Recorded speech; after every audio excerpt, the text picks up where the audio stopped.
ما جهلنا وذكرنا ما نسينا وانفعنا بما علمتنا وزدنا علما يا أكرم الأكرمين. اللهم لا سهل إلا ما جعلته سهلا وأنت تجعل الحزن يا ربنا إذا شئت سهلا. أسأل الله أن يكرمنا ويرزقنا نية الإخلاص القول والعمل. أما بعد، أخلص النية لله تعالى. Muslimin dan muslimat dirahmati Allah, terlebih dahulu sama-sama kita mengikhlaskan niat di hati kita semata-mata kerana Allah Subhanahu wa taala. Amma ba'du, insya-Allah kita sambung. Terlebih dahulu saya tak dapat buka kamera sebab saya dalam kereta, tapi berhenti tepi jalan dulu ambil anak sekolah. So tapi kelas kita teruskan juga. Insya-Allah kita sambung pada kitab Laftatul Kabidi ila Nasihatil Walad, iaitu kitab yang dikarang oleh Imam Ibn Jauzi rahimahullah. Pada sesi yang lalu kita telah pun sampai pada perkataan muallif rahimahullah di sini di hadis Rasulullah sallallahu alaihi wasallam. Baik, insya-Allah hari ini kita akan masuk kepada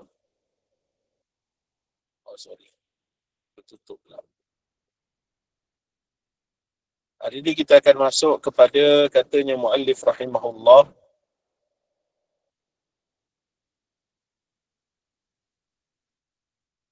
wa bi ma'rifati siyarihi wa siyari ashabihi wal ulama'i ba'dahu.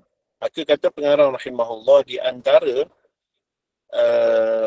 di antara cara orang yang mempunyai himmah, sebab disebut dekat perkataan ni fayam bari lidhil himmati ayyataraqqa ila al-fadail, bagi orang yang dia mempunyai semangat yang tinggi untuk dia menjadi seorang yang salik, untuk dia menjadi seorang yang mengejar ataupun mencari keredaan Allah Subhanahu wa taala, maka hendaklah dia itu fayatashaghal, iaitu dia mensibukkan diri dia. Sibukkan diri dengan apa? Dengan urusan agama. Bukan bermakna di sini jangan ambil urusan dunia langsung. Itu adalah suatu pandangan yang kurang tepat. Tetapi di sini bermakna ialah hendaklah seseorang dia menumpukan dirinya kepada mencari agama terlebih dahulu, kemudian insya-Allah dunia akan mengikutinya.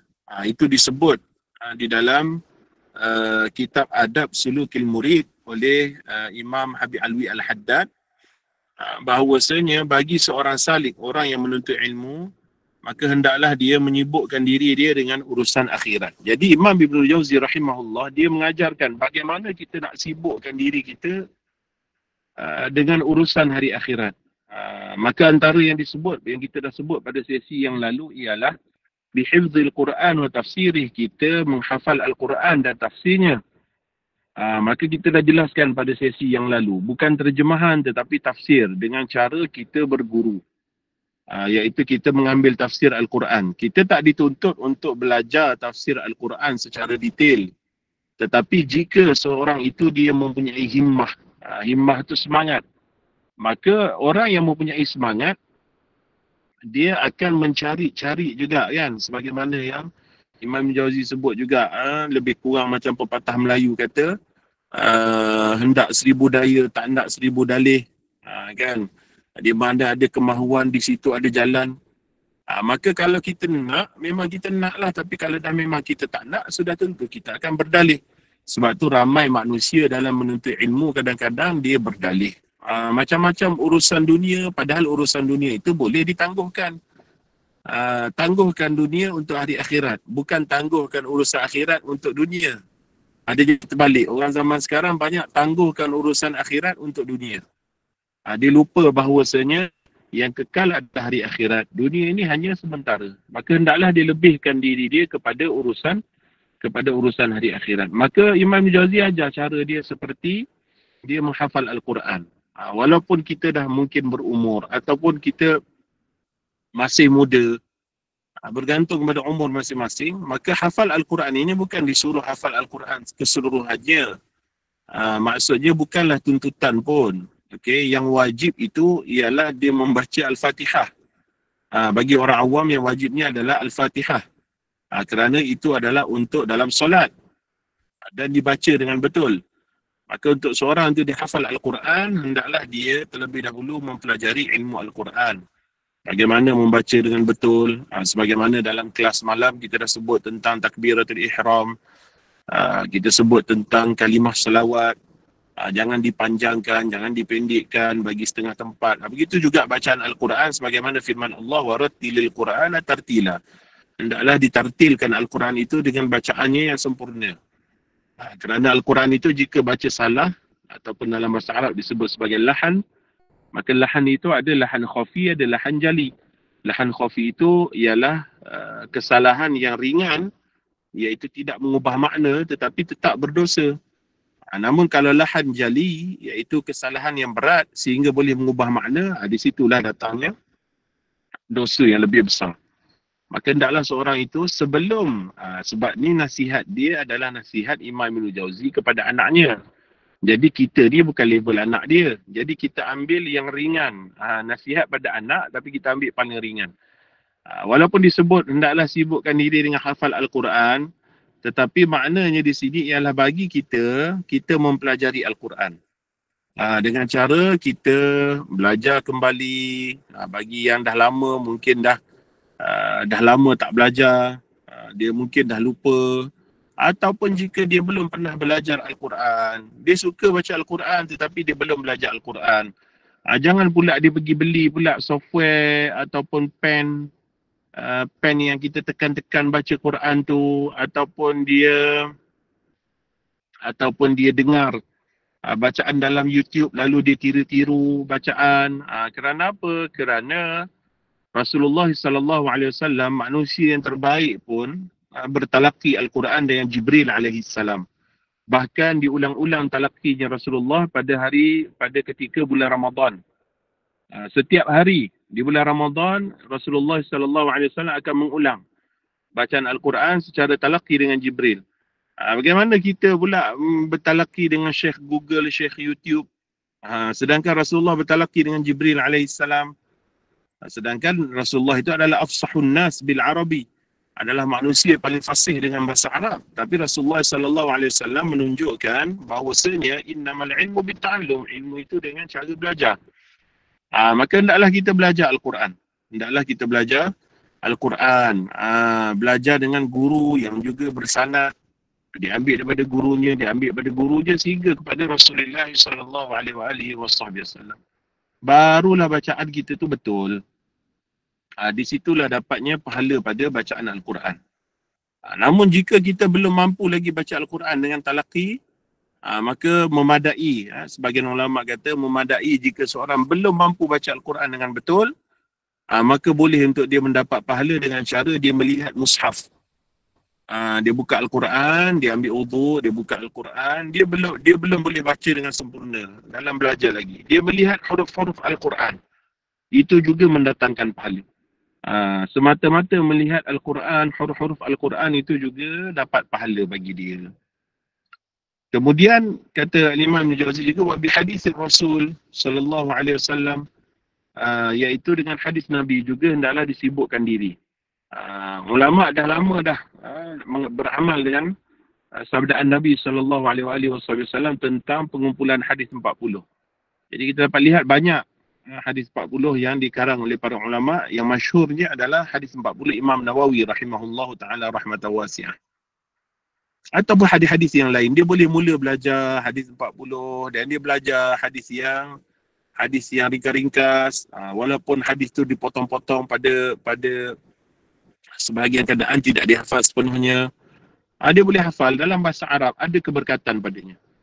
Boleh dihafal hadis pendek, contohnya dihafal an-nadhafatu minal iman, contohnya, ataupun dia hafal innamal a'malu binniyat, contohnya, ataupun dia hafal hadis-hadis tentang akidah itu lebih baik, seperti dia hafalkan Allahu wa lam yakun syai'un ghairuh, dan seumpamanya yang lain. Maka hadis Rasulullah sallallahu alaihi wasallam ada juga padanya barakah. ada juga padanya barakah Nabi SAW. Hendaklah seorang itu dihafal hadis. Sekurang-kurangnya hadis-hadis yang pendek-pendek. Dia boleh hafal hadis-hadis yang pendek-pendek supaya dia jadikan amalan. Masya Allahu kana wa ma lam yasha' lam yakun, contoh. Dan hadis-hadis yang lain. Dia boleh hafal dan dia boleh ingat, dan di situlah datangnya keberkatan dalam menuntut ilmu untuk hari akhirat kita. Begitu juga kata pengarang yang kita baca tadi, iaitu dengan dia juga boleh menyibukkan diri dengan mempelajari sirah. Ini antara perkara yang ramai orang tinggal di akhir zaman, iaitu belajar sirah Nabi SAW dengan sumber yang betul. Dengan sumber yang betul. Kerana dikhawatiri ada sebagian orang, dia belajar sirah Nabi tetapi sirah yang telah diselewengkan. Wal'iyadzubillah. Maka hendaklah diambil daripada kitab-kitab sirah yang masyhur, yang muktamad, seperti kitab sirah Ibn Hisham contohnya, ataupun ringkasan-ringkasannya. Maka boleh dia mempelajari kitab sirah Nabi SAW. Kenapa? Muslimin dan muslimat dirahmati Allah. Orang barat dia tahu bahawasanya antara kekuatan umat Islam ialah dengan mempelajari sirah Nabi, sirah para sahabat, sirah tabi'in, sirah tabi'in tabi'in. Kerana itu akan menimbulkan semangat untuk kita belajar, kita beramal, kita menyebarkan agama Islam, kita mempertahankan agama Islam. Maka oleh kerana itu mereka buat sinema, mereka buat movie, mereka buat drama dan seumpamanya, untuk menjauhkan diri kita daripada mengenal sirah Nabi SAW. Mengenal kisah-kisah tentang Rasulullah SAW, tentang hidupnya para sahabat, tentang hidupnya tabi'in, tentang hidupnya tabi'in tabi'in, tentang hidupnya para ulama'. Maka kita dihidangkan dengan kisah-kisah ajaib yang kita rasa okey, tetapi apabila dihidangkan dengan kisah-kisah karamah, kisah-kisah mukjizat, maka sebahagian orang pada akhir zaman, dia boleh terima cerita Iron Man, dia boleh terima cerita Wolverine, dia boleh terima cerita Doctor Strange dan seumpamanya, tetapi mereka menolak karamah-karamah para awliya. Sedangkan karamah para awliya itu adalah di antara perkara yang kita imani. Bahkan wajib kita iman adanya karamatul awliya, karamah-karamah, kelebihan-kelebihan para wali. Tetapi bukanlah karamah, kisah-kisah karamah itu adalah maksud, adalah tujuan kita. Seumpama kita berharap kita dapat karamah itu, bukan. Tetapi kisah-kisah itu diceritakan agar kita ini, hati kita rasa seronok ingin beramal. Di sebagian orang dia boleh terima cerita Iron Man terbang-terbang, cerita Doctor Strange boleh pindah-pindah tempat, dari satu tempat ke satu tempat, dibuat je lubang macam bunga api. Ant-Man jadi kecil, jadi besar dan seumpamanya. Tetapi apabila menceritakan tentang karamah awliya yang benar, maka boleh kata, oh ini tahyul, ini khurafat. Subhanallahil azim. Lihat bagaimana manusia telah ramai ditipu oleh golongan barat. Mereka jauhkan kita daripada kisah-kisah yang benar, daripada para awliya, para salihin, para anbiya, dan mereka mendekatkan diri kepada kisah-kisah dongeng, lalu mereka nampakkan yang dongeng itu benar, yang benar itu dongeng. Sehingga ada juga sebahagian daripada orang-orang mendakwa sebagai pendakwah dan seumpamanya, tak segan silu pakai kostum Iron Man, tak segan silu pakai, ajar anak pakai kostum Joker contohnya, dan seumpama dengannya. Subhanallahil azim. Tetapi sirah Nabi SAW ditinggalkan, sirah para sahabat Nabi SAW ditinggalkan, dan sirah para ulama' setelah mereka itu ditinggalkan. Maka hendaklah kita mengambil ibrah, pengajaran dan iktibar daripada kisah-kisahnya Nabi, kisah para anbiya sebelumnya, kisah para salihin, supaya hati kita sentiasa hidup dan semangat untuk beramal dengan ilmu yang telah kita pelajari secara talaqi. Di situlah baru kita tahu bahawasanya kemuliaan mereka-mereka ini adalah kerana mereka menuntut ilmu dan mereka beramal dengan ilmu mereka. Sebab tu kata Imam Ibn Jauzi rahimahullah, liyatakhayyara martabatal a'la fal a'la, supaya kita ini boleh mengambil kebaikan, memilih, maknanya mafhum daripada kalam ni ialah supaya kita dapat meneruti jejak mereka satu demi satu. Okay. Kita nak terus kepada makam Imam Syafi'i memang tak dapat lah. Jadi boleh jadi kita bacakan sirah ulama-ulama kita di Nusantara ni. Kita baca kisah Tok Kenali contohnya. Kita baca je kisah Syekh Daud Fatani. Kita baca je kisah Syekh Muhammad Arsyad Al-Banjari contohnya. Kemudian kita pergi kepada ulama-ulama yang lain. A'la fal a'la. Supaya kita dapat mengenal martabat-martabat mereka.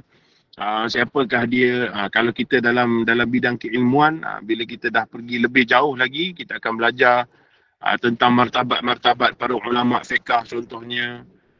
Siapakah dia ashabul wujuh, siapakah dia yang dinamakan sebagai mufti madhab contohnya, atau mereka itu yang namanya mujtahid. Siapakah dia mujtahid mutlak dan seumpama dengannya. Maka di situ kita akan tahu lebih banyak lagi. Dalam bidang keilmuan kita akan tahu dengan lebih banyak lagi. Di situlah kita tahu bahawasanya setiap ulama juga ada martabatnya.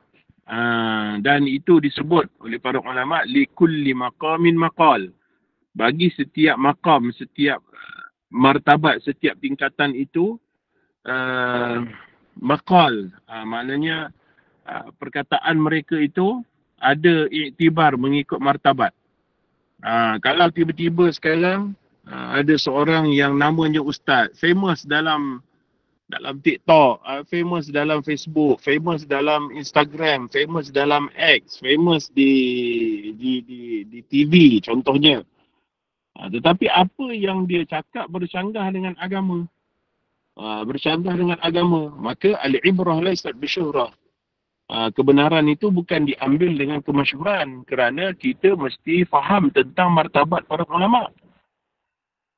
Kalau yang bercakap itu adalah mujtahid tarafnya, maka itu ada perbahasan dia pula. Mujtahid tak mungkin bercanggah dengan ijma'. Kalau apa yang dicakap bercanggah dengan ijma' contohnya, maka kita tinggalkan perkataannya, kerana seorang mujtahid, antara syarat dia nak jadi mujtahid, dia mesti tahu ijma' yang telah berlaku sebelum zamannya, supaya dia tidak berijtihad dengan perkara yang bercanggah dengan ijma' sebagai contoh.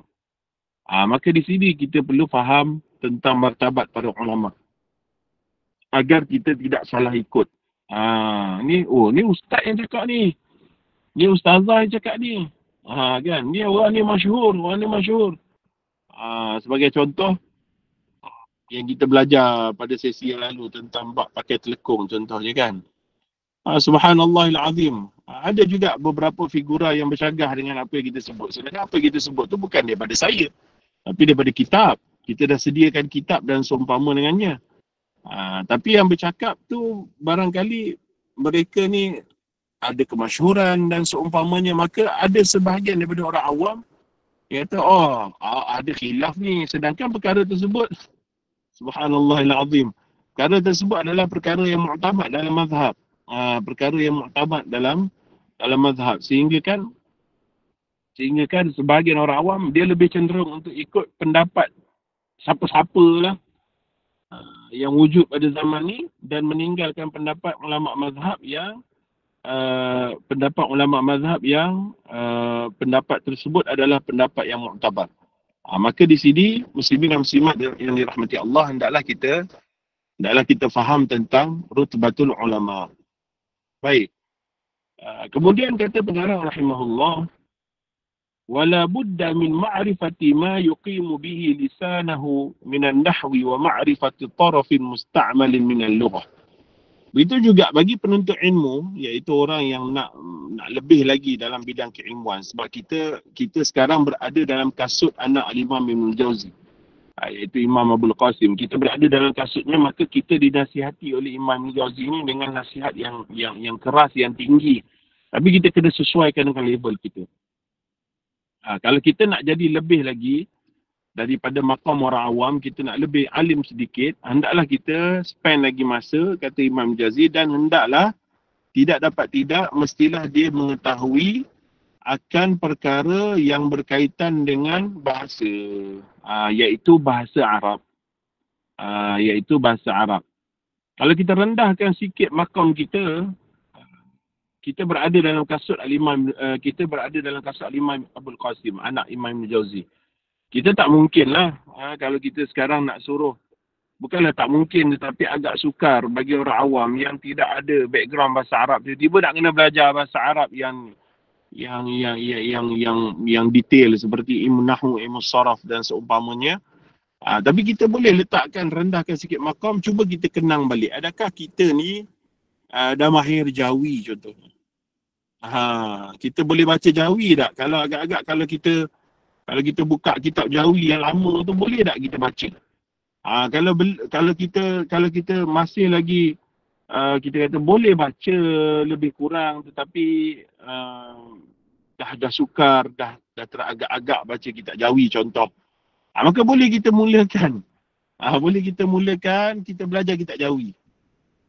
Kita belajar kitab Jawi. Kita cenderung untuk guna kitab Jawi. Sebab tu kalau contoh macam kelas kita ni kan, saya kurang untuk menggunakan kitab yang terjemahan direct tanpa ada Arabnya, kerana saya banyaknya talaki kitab-kitab Arab. Jadi saya sharekan pada antum semua adalah daripada kitab-kitab Arab, dan di situ juga ada keberkatan bila kita belajar kitab Arab. Kita punya wording dalam bahasa Arab juga akan bertambah secara tak langsung. Walaupun mungkin sebahagian daripada kita ni mungkin tak bercakap dengan orang Arab dan seumpamanya, tetapi ada wording-wording yang kita guna yang mana pada pelajaran bahasa Arab itu ada kelebihan dia. Kerana bahasa syurga adalah bahasa Arab. Maka of course belajar bahasa Arab itu akan ada keberkatan dia. Dan kita melihat matan dalam bahasa Arab juga ada keberkatannya. Maka saranan Imam Ibn Jauzi bagi penuntut ilmu, hendaklah dia minan nahwi, dan hendaklah dia tahu tentang ilmu-ilmu nahwu wa ma'rifati tarafin musta'malin minal lughah, dan dia tahu kaedah-kaedah penggunaan kalimah-kalimah dalam bahasa Arab. Kalau dia belajar ilmu saraf, dia boleh tahu tentang wazan-wazan sulasi, rubai, khumasi, sudasi dan seumpamanya. Dia boleh belajar tentang isim fa'il, isim maf'ul, isim makan, isim zaman, masdar dan seumpamanya, agar dia faham dengan bahasa Arab. Di situlah munculnya ilmu. Tetapi ala kulli hal untuk makam kita, memadai kita, contohnya kita start balik untuk belajar kitab Jawi. Kalau ada daripada kalangan asatidzah kita yang mengajar kitab Jawi, boleh follow juga dia orang untuk belajar kitab Jawi, lihat bagaimana kitab Jawi. Sebenarnya kalau kita belajar kitab Jawi, karangan ulama lama lah, especially karangan Syekh Daud Fatani, karangan ulama-ulama Fatani, kebiasaannya laras bahasa mereka adalah laras bahasa Arab. Sebab tu kalau kita buka kitab-kitab Jawi ni, perbahasannya tu satu-satu perkataan tu dibahas kadang-kadang.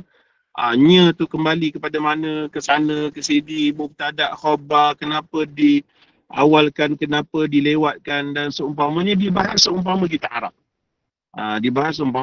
Dalam ilmu fardu ain kita tak bahas lah seperti itu. Macam kita belajar kitab Aujaz, ilmu fardu ain kan. Kita taklah bahas sedetail itu kerana fokus kita adalah untuk khatamkan ilmu fardu ain. Tetapi bagi yang ingin, tidak menjadi kesalahan untuk dia belajar dengan asatidzah yang lain pada sebahagian bidang ilmu yang lain, tanpa dia meninggalkan ilmu fardu ain, tanpa dia meninggalkan pelajaran ilmu fardu ain. Di situ insya-Allah ada keberkatan baginya dan ada pahala baginya. Kata Imam Ibn Jauzi rahimahullah, wal fiqhu aslul ulum. Asal bagi ilmu adalah al-fiqh. Al-fiqh kat sini bukan maksud je fiqh yang kita faham fiqh ibadat sahaja, tak. Al-fiqh dekat sini maksudnya bermula daripada bermula daripada fiqhul akbar. Fiqhul akbar itu adalah tentang akidah. Sebab tu Imam Abu Hanifah radhiyallahu taala anhu, beliau mengarang kitab akidah dan diberi nama kitab akidahnya adalah Fiqhul Akbar. Bahkan suatu ketika Imam Syafi'i rahimahullah, dia berdebat dengan Mu'tazilah. Terkejut dia punya sahabat dia. Sahabat dia terkejut. Sahabat merangkak anak murid dia terkejut melihat Imam Syafi'i berdebat dengan Mu'tazilah tentang masalah akidah. Maka dia tanya, wahai Imam Syafi'i, dia kata, bidang kau adalah fiqh, bukan ilmu kalam. Bagaimana kau boleh berdebat seperti itu? Masya Allah. Maka Imam Syafi'i menyebut satu perkataan yang masyhur dalam ilmu akidah, biasa akan disebut, ahkamna hadza qabla dzak. Kami telah menguasai ilmu akidah ni sebelum menguasai ilmu fiqh yang ilmu berkaitan dengan hukum hakam. Maka bila Imam Ibn Jauzi sebut wal fiqhu aslul ilmi, maksud dia dekat sini adalah al-fiqh dekat sini ialah pengajian-pengajian yang spesifik tentang sesuatu bidang ilmu. Itu maksud dia. Pengajian spesifik yang berkaitan dengan bidang-bidang ilmu. Contohnya akidah satu bidang, fiqh satu bidang, tasawuf satu bidang. Itulah aslul ulum. Itulah aslul ulum. Yang itulah yang perlu kita bagi penekanan. Yang itulah orang awam dan kita lah orang awam, individu, untuk dia bagi penekanan pada diri dia. Kena ingat, kita paling penting ialah mempunyai kefahaman tentang ilmu agama kita. Akidahnya, fiqahnya, tasawufnya. Yang tu yang paling penting sekali. Adapun kata Imam Ibn Jauzi rahimahullah, wa tadhkiru halwa'uha wa a'ammuha naf'a. Adapun tazkirah itu hanyalah sebagai pemanisnya. Tazkirah ni adalah sebagai pemanisnya dan manfaatnya lebih umum. Maka di sini apa maksud Imam Ibn Jauzi? Maksud dia di sini ialah hendaklah kita dahulukan yang wajib berbanding yang sunat. Hendaklah kita prioritisekan kaedah kita nak menuntut ilmu. Ramai orang dia suka dengar ceramah, tapi dia suka dengar ceramah yang subhanallahilazim. Sebagian orang kalau ustaz yang ceramah tu tak lawak, tak pergi dia. Ustaz yang dia pergi tu tak lawak, tak pergi dia. Sebahagian orang dia suka dengan ceramah, tapi ceramah motivasi, dan sebagainya, suka dengan ceramah politik dan seumpamanya. Itu bukan ilmu. Itu maksud Imam Jauzi. Itu bukan ilmu. Itu hanya pemanisnya sahaja. Imam Ahmad Ar-Rifa'i rahimahullah ta'ala, seorang tokoh sufi yang terkenal, pengasas kepada tariqah Ar-Rifa'iyah, beliau seminggu sekali sahaja dia buat majlis wa'az, dia panggil majlis nasihat. Tazkirah tu majlis wa'az, nasihat. Seminggu sekali je. Hari-hari yang lain pagi petang malam dia hanya mengajarkan ilmu fardu ain. Yakni pada orang awam dia mengajarkan ilmu fardu ain. Pada anak murid yang khususi, dia akan ajarkan ilmu-ilmu yang mengikut bidang masing-masing. Tetapi wa'az yang umum nasihat, sentuh tentang masalah hati dan seumpama dengannya, itu adalah seminggu sekali di sisi Imam Ahmad Ar-Rifa'i. Kerana apa? Kerana manusia memerlukan fiqh, memerlukan kefahaman, tafaqquh. Kerana itu Nabi SAW menyebut, may yuridillahu bihi khairan yufaqihu fid din. Orang yang Allah Ta'ala kehendaki kebaikan ke atasnya, maka akan diberi faham kepada agamanya. Maka yang namanya diberi faham itu adalah ilmu tu. Bidang keilmuan tu. Itu aslul ulum. Itu asal dia. Takkan kita nak ambil buah terus. Tak. Kita mesti tanam pokok dulu. Kalau tak ada pokok, tak adalah buahnya. Jadi buahnya tu adalah fiqh. Adapun tazkirah, nasihat dan seumpamanya, itu perlu. Tetapi ia bukanlah hari-hari. Umpama kita tanam pokok durian. Mana ada buah durian berbuah hari-hari? Buah durian ni musim-musim. Tapi nak menjaga supaya dia berbuah cantik, berbuah sedap, mesti dijaga setiap hari. Pokok durian tu. Yang dijaga setiap hari tu adalah asal dia, akar dia, pokok dia. Itulah dinamakan fiqh dia tu. Itu nama fiqh tu. Akarnya itu adalah ilmu tauhid. Batangnya itu dan dahannya itu adalah ilmu tentang hukum hakam, fiqh, ibadah dan seumpamanya. Dan buahnya samarat sedia. Samarat sedia, kata ulama, samarat sedia itu adalah buah akhlak. Akhlak itulah hasil penghayatan daripada ilmu. Hasil penghayatan daripada ilmu. Orang bagaimana dia nak taubat? Dia nak taubat kalau dia tak belajar tentang hukum hakam taubat. Hukum hakam taubat itu dalam fiqh. Dan taubat itu, perbuatan taubat, menyesal daripada dosa seumpamanya, itu dalam tasawuf.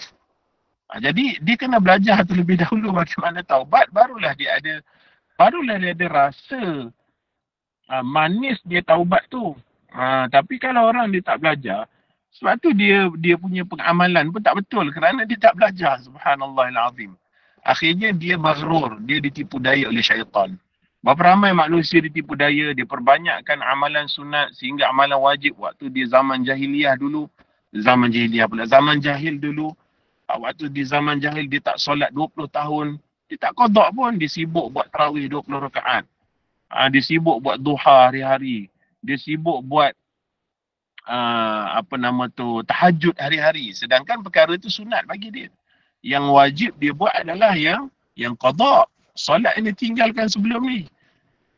Tapi ramai orang dia tak merasai benda ni kerana tanpa ilmu. Sedangkan perkara yang paling Allah Ta'ala redai terhadap hambanya, warid dalam hadis kursi, perkara yang Allah Ta'ala paling redha pada hambanya ialah apabila seorang hamba itu melakukan ibadah yang mafruḍah. Ibadah yang Allah Ta'ala fardukan ke atasnya. Yang sunat ni ziyadah je, tambahan je. Kalau tak buat, Allah Ta'ala tidak akan azabkannya di hari akhirat. Tapi yang fardu, jika dia tak buat, dia akan diazab di hari akhirat. Sebab tu Imam Al-Jazzi meletakkan benda ni supaya kita faham. Ilmu dulu. Ilmu tu asal ilmu. Bukan duk ikut ceramah-ceramah,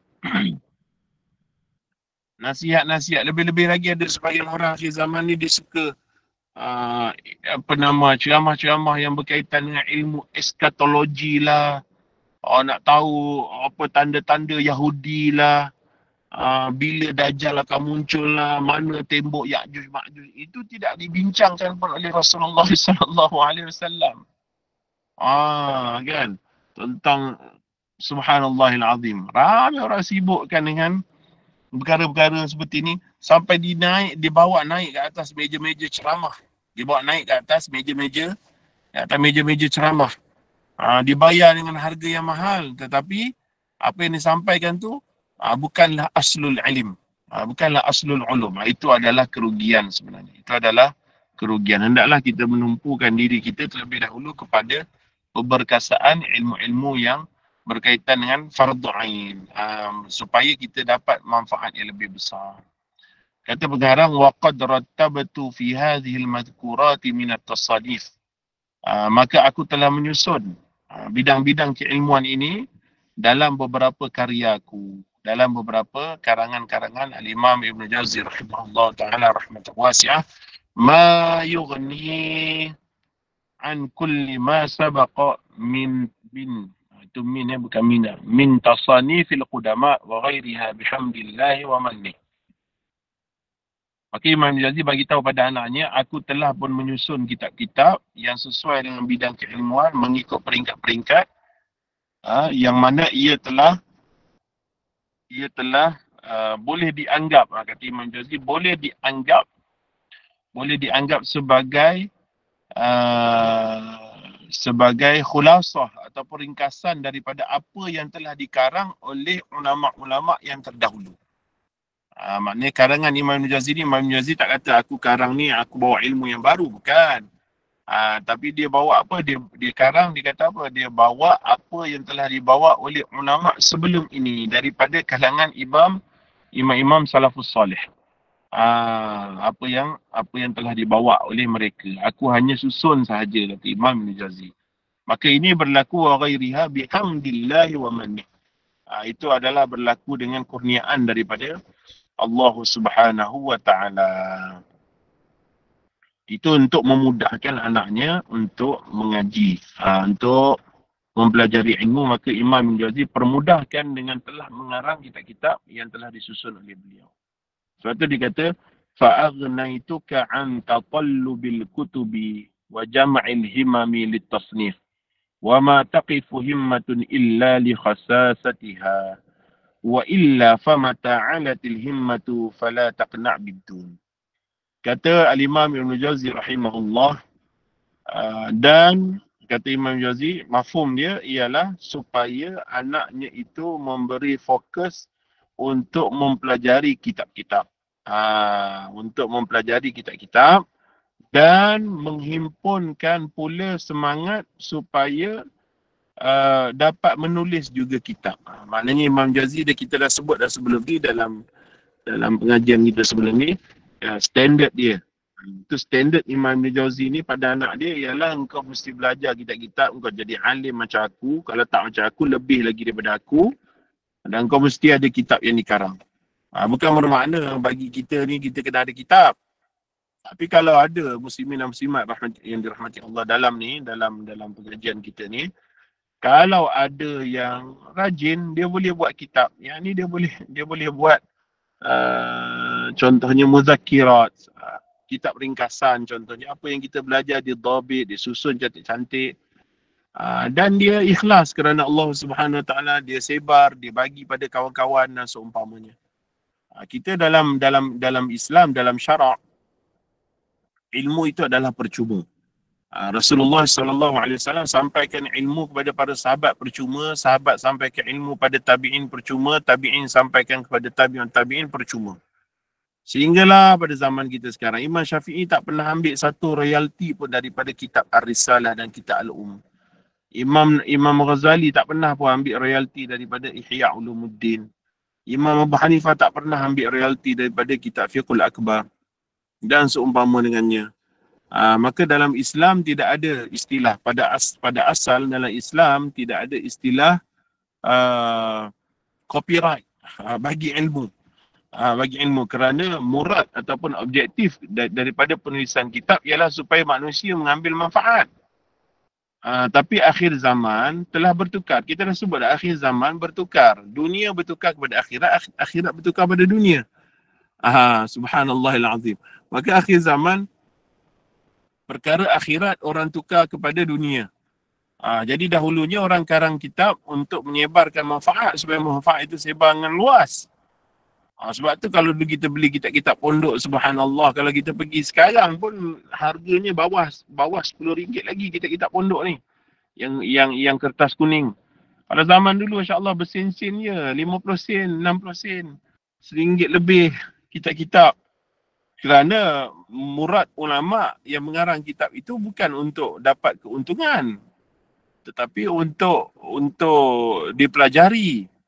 Tapi subhanallah akhir zaman kadang-kadang Masya Allah kita tengok kan, kalau pesta buku ada orang buat apa nama tu, status Facebook jadi buku, dijual dengan harga yang mahal. Status Facebook, hari ini aku rasa bosan, lalu aku minum kopi, aku rasa segar. Itu pun dia boleh buat buku status dia. Subhanallahil azim. Subhanallahil azim. Berapa ramai yang beli buku tu kerana viral, kerana ini adalah daripada panggil influencer dan seumpamanya. Masya Allah. Itu adalah kita kata keadaan yang berlaku di akhir zaman. Subhanallah. Buku healing dan seumpamanya. Maka muslimin dan muslimat dirahmati Allah, jangan terpedaya dengan perkara tu. Jangan terpedaya dengan perkara-perkara seperti itu. Maka hendaklah kita, kalau kita rajin, kita buat dhabit. Saya ada kawan seorang, Saya ada kawan seorang, orangnya nampak macam biasa subhanallah, tapi dobit dia bagi manfaat. Saya minta dobit dia. Tebal, ratusan helai. Dobit dia, dan saya buat dobit dia tu untuk mengajar. Dobit bila kita sebut dobit maksudnya adalah nota. Nota yang diikat, itu dobit. Maka semoga Allah Ta'ala memberi pahala yang banyak kepada beliau. Maka dengan nota-nota tu kita boleh buat rujukan, kita boleh buat murajaah. Jangan kita kedekut dengan ilmu. Siapa yang ada buat catatan, dia boleh sebarkan pada kawan-kawan dia. Ya, rajin disebarkan. Okey, hari ni catatan apa, ini catatan apa. Dan diikhlaskan niat kerana Allah Subhanahu Wa Taala. Di situ dia dapat manfaat daripada nasihat Imam Ibn Jauzi. Maka wama taqifu himmatun illa li khassasatiha wa illa fama ta'alatil himmatu fala taqna' bidun. Mafhum dekat sini ialah usaha akan terhenti dengan lemahnya semangat. Mafhum di sini secara maknanya sesuatu usaha tu akan terhenti bila terhentinya semangat. Selagi orang tu ada semangat, di situ insya-Allah di mana ada kemahuan, di situ ada jalan. Dan apabila tingginya himmah, tingginya semangat untuk menuntut ilmu, untuk menyalin dhabit, untuk ikut kelas, subhanallah, kita tak akan rasa kenyang. Sebab tu Imam Jauzi kata fala taqna' bidun. Dia tak akan rasa puas. Bila kita ada himmah, Allah Ta'ala kurniakan kita himmah. Bila mana Nabi SAW bersabda, yufaqihu fid din, kata ulama, makna yufaqihu fid din ialah yuqawwi himmatahu fi talabil ilm. Diberikan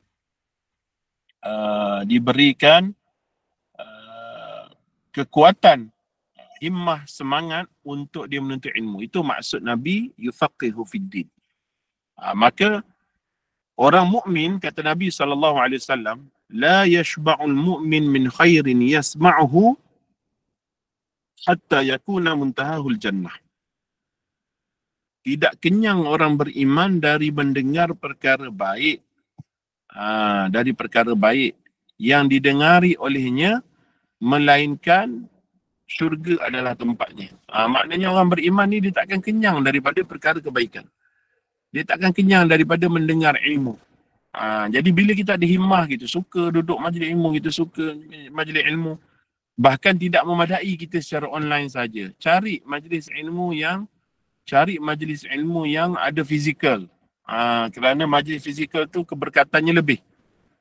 Kan, kalau macam saya, hujung minggu saya akan pergi juga Baitul Saadah. Saya akan spend satu hari pagi sampai petang untuk kita menuntut ilmu. Sebab apa? Sebab di situ ada keberkatan. Di lain, kita orang yang bila dia dah dapat himmah tu, cara di healing lain. Cara di healing lain kan. Healing dia adalah di majlis ilmu, subhanallah. Healing dia adalah di majlis ilmu. Maka boleh kita sama-sama cuba. Moga-moga Allah Subhanahu Wa Taala kuatkan himmah kita untuk kita menuntut ilmu dan faham ilmu dan beramal dengan ilmu tersebut. Dan insya-Allah kita akan sambung lagi pada sesi akan datang pada perkataan Imam Jauzi yang seterusnya. Okey. Minggu depan kita akan bicara tentang himmah insya-Allah. Baik, sampai sini saja. Barakallahu fikum, jazakumullahu taala kull khair. Wallahu taala a'lamu wa ahkam. أقول قولي هذا استغفر الله لي ولكم وللمؤمنين والمؤمنات. السلام عليكم.